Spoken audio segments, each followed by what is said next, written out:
有一个国际组织对中政策跨国议会联名，今仔日伫台北举行峰会，也毋过台湾到今也毋是会员国，无法度参加内部的会议。民进党的立委指控，都是在野党抵制，才会害台湾无法度入会。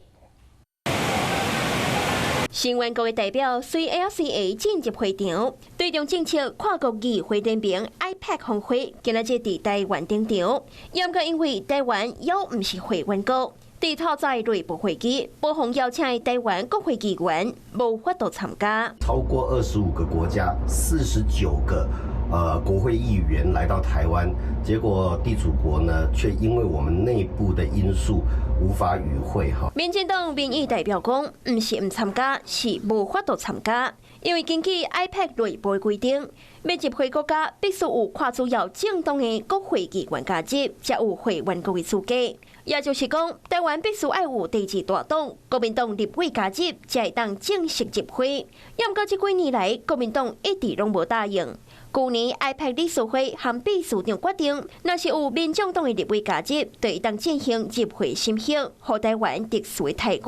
所以邀请时任的代表张基禄，是讲民众党也无点头。那当时我们有把这个议题有带回政党内部去讨论，那当时的决议是。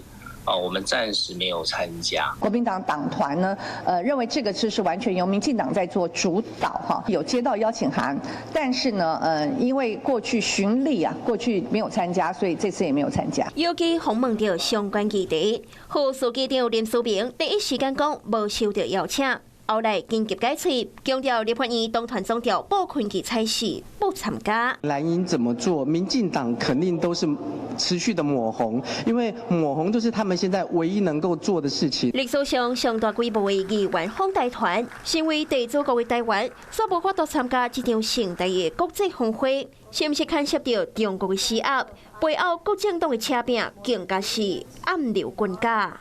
Hello， 我是雷亚，想要抢而先掌握最及时的新闻资讯吗？赶快订阅、按赞、开启小铃铛，锁定华视新闻 YouTube 频道。